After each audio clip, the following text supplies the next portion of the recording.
Salut tout le monde, c'est Dim de la team KST Ikari. On se retrouve aujourd'hui pour un deck profile de l'archétype Kashtira, archétype qui a été révélé dans l'extension Darkwing Blast il y a maintenant 3 mois et qui a reçu un énorme support dans l'extension Photon Hypernova qui est sortie il y a quelques jours.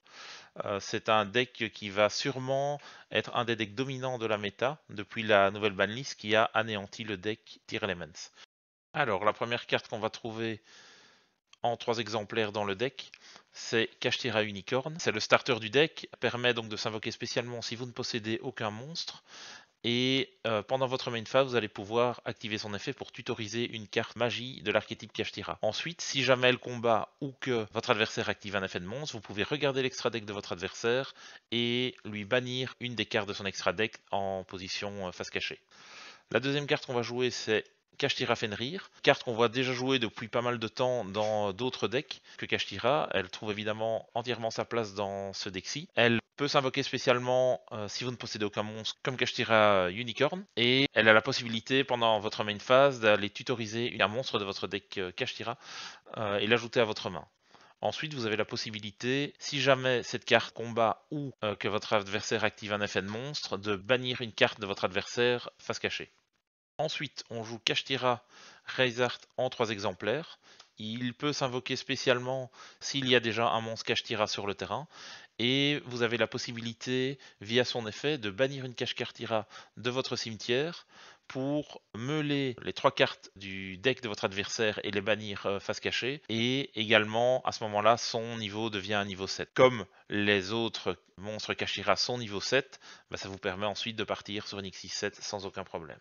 Ensuite, on va jouer d'autres cartes Kashtira qui sont en un exemplaire. Donc on a le Tear Element Kashtira, le Scarecrow Kashtira et le Kashtira Ogre. Ils sont plus là en support et vous permettent d'extend sur certains combos, mais ce n'est pas les monstres principaux du deck. Les principaux qu'on a vus sont évidemment Kashtira Unicorn, Kashtira Fenrir et Kashtira Reizart. Donc ça, c'est pour le package monstre des Kashtira. Ensuite, on va jouer 3 fois la carte Ash Blossom. C'est une des meilleures end-traps qui existent dans le jeu.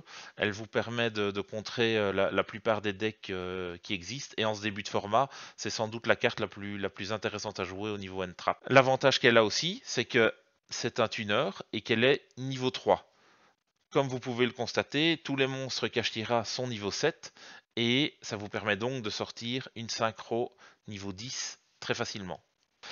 On va jouer aussi 3 fois Nibiru, entre autres contre le match mirror, car ce deck-ci n'a pas énormément de out pour se protéger de Nibiru, mais également contre d'autres decks qui extendent assez facilement, et donc ça vous permet de nettoyer le terrain sans aucun problème. Ensuite, on va jouer le petit package Psy-Frame Gear avec les 3 gammas et le driver. Ça vous permet de contrer de manière réactive le deck de l'adversaire et sans doute de l'empêcher de start ces différents combos. Ensuite, au niveau magie, on va jouer 3 fois le terrain Kashtira Pressured Planet. Il permet de tutoriser un monstre Kashtira de votre deck à votre main lors de son activation. Il a aussi un effet continu qui dit que vos monstres gagnent 100 points d'attaque pour chaque attribut différent sur le terrain.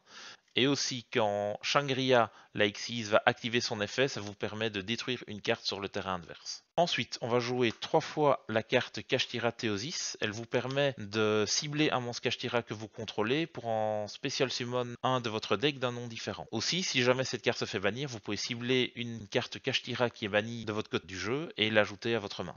Ensuite, on va jouer 2 copies de Kashtira Burst. C'est de la magie continue Kashtira. Elle permet d'invoquer normalement un monstre niveau 7 sans sacrifice. Aussi, elle vous permet de special summon un monstre Kashtira qui est soit banni, soit dans votre cimetière, de votre côté du terrain. Et aussi, si jamais votre adversaire active une magie ou un effet, de bannir 3 cartes de son cimetière face cachée. Alors ensuite, on va jouer 3 fois la carte Pot de Prospérité. Elle a beaucoup d'intérêt évidemment pour aller chercher un starter si jamais vous n'en avez pas en première main. Et elle a également la possibilité de bannir des cartes de votre extra deck face down que vous allez ensuite pouvoir attacher à la carte Erasart avec son effet. Et ensuite de la protéger. Je vous expliquerai rapidement quand je vous présenterai l'extra deck. Enfin, vu qu'on joue 3 terrains, on joue bien évidemment Terraforming. Ensuite, un TTT pour pouvoir répondre aux différentes end traps de l'adversaire pendant votre tour. Et enfin, un plumeau de Damarpi en prévision des decks runiques et labyrinthes qu'on pourrait croiser en cette début de méta. Ensuite, au niveau piège, on joue une fois la carte Kashtira Big Bang. C'est la seule carte piège de l'archétype qu'on joue.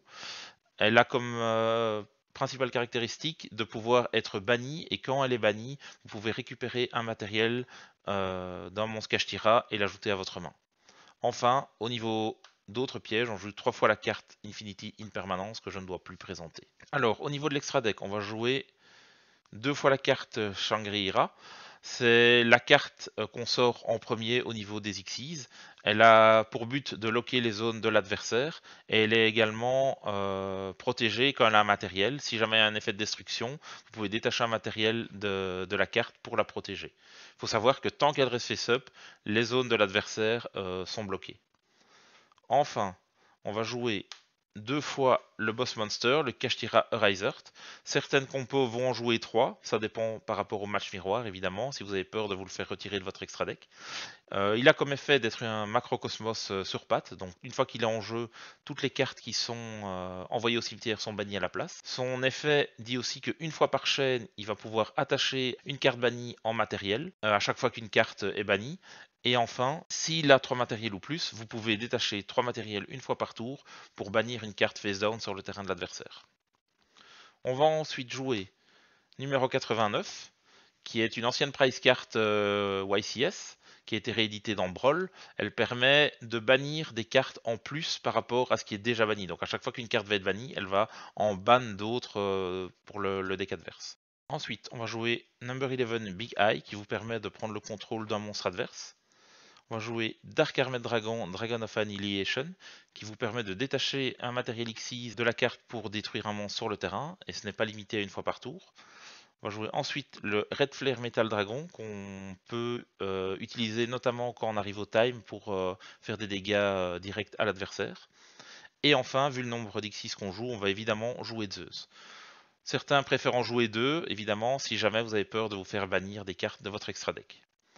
Enfin, au niveau lien, on va jouer un Donner Dagger for Hire, un Linkuribo, un Infinitrack. Alors le Donner, ça vous permet de gérer un monstre adverse. Le Infinitrack, ça vous permet, si jamais il est banni, de l'attacher à Riser. Et à ce moment-là, l'effet de Infinitrack Goliath, ça dit qu'il protège le monstre quand il est attaché comme matériel Xyz. Et enfin, l'Incuribo, c'est principalement pour pouvoir gérer Iblis s'il est invoqué de votre côté du terrain. Ensuite, la petite tech carte qu'on a décidé de jouer de notre côté, c'est Ita, la charmeuse de feu, qui va être intéressante en match miroir, pouvoir invoquer Shangri-La de votre côté du terrain si vous avez géré celle de l'adversaire.